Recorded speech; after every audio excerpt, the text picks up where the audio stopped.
బుల్బుల్ కథలకు స్వాగతం. కథ పేరు కోయిలమ్మ కొత్త గూడు.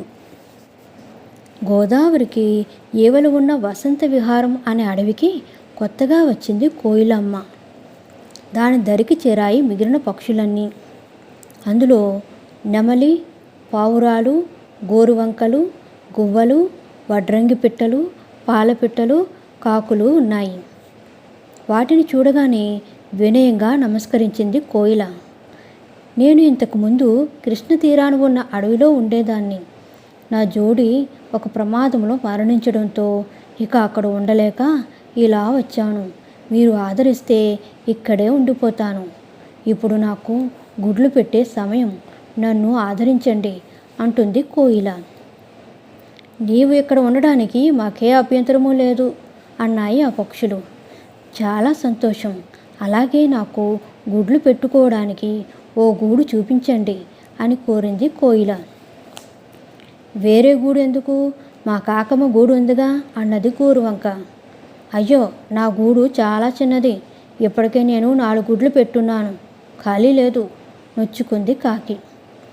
అయితే వేరే పెద్ద గూడు కట్టుకుంటే సరి సలహా ఇచ్చింది గువ్వ. ఇప్పటికిప్పుడు వేరే గూడు అంటే మాటలా? ఆందోళన చెందింది కాకి. పని కోయిలమ్మరి కనుక తాను సహాయపడుతుంది తీర్మానించాయి మిగిలిన పక్షులు. తనకి కొత్త కనుక మేము కూడా సహాయపడతాం చెప్పాయి గువ్వ, గోరింకలు. గూడు కట్టడం మొదలైంది. ఎండిన పొల్లలు, నార, ఈనెలను కోయిలమ్మ తీసుకురాగా కొత్త గూడు కట్టసాగింది కాకి. 4 రోజుల్లోనే కోయిల గుడ్ల కోసం కొత్త గూడు తయారైంది. నువ్వు వేరే చోట ఉండడం ఎందుకు? ఈ కొత్త గూటులోనే నీ గుడ్లను పొదుగు అంది కోయిల. దాంతో కాకమ్మ తన గుడ్లను కొత్త గూటికి చేర్చింది. కోకిల గుడ్లు తన గుడ్లని తేడా లేకుండా రెండింటినీ పొదిగింది కాకి. 4 కాకి పిల్లలు, 3 కోయిల పిల్లలతో గూడు కలకల్లాడింది. తన పిల్లలను చూసుకుంటూ మురిసిపోయింది కోయిల. పిల్లలన్నీ కాస్త పెరిగాక కాకి పిల్లలకి కోయిల పిల్లలు తమ జాతివి కావని తెలిసింది. ఒకరోజు అమ్మలేని సమయంలో తెలిసి తెలియని వయసున్న కాకి పిల్లలన్నీ కోయిల పిల్లల్ని బయటకు నెట్టేశాయి. పాపం కోయిల పిల్లలు గూడు నుంచి కింద పడ్డాయి. చెట్టు కింద మెత్తని మట్టి ఉండడం వలన వాటికేమీ కాలేదు. తిరిగి వచ్చిన కాకి జరిగింది తెలుసుకుని తన పిల్లల్ని మందలించింది.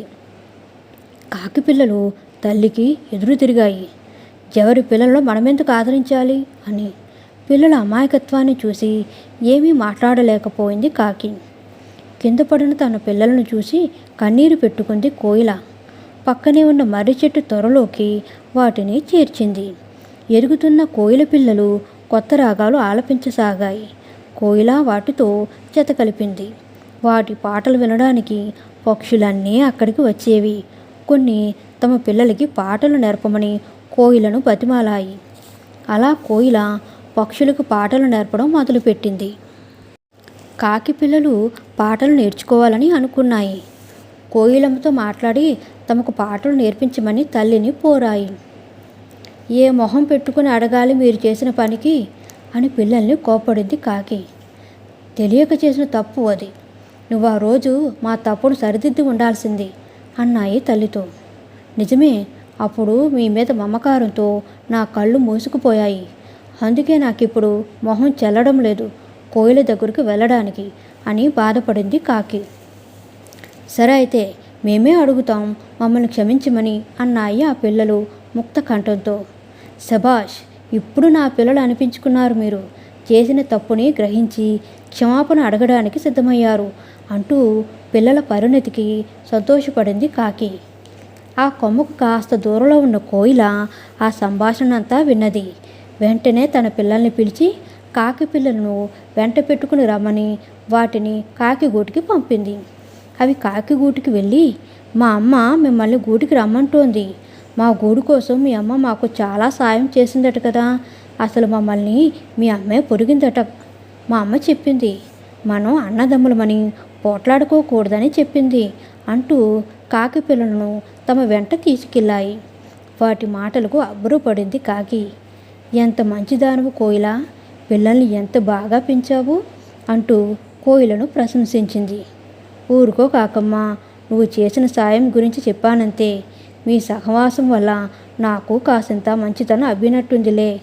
ఈ పొగడ్తలకేం కానీ పిల్లలకు పాటలు నేర్పనివ్వు అంటూ కాకి పిల్లలతో సాధన మొదలుపెట్టింది కోయిల.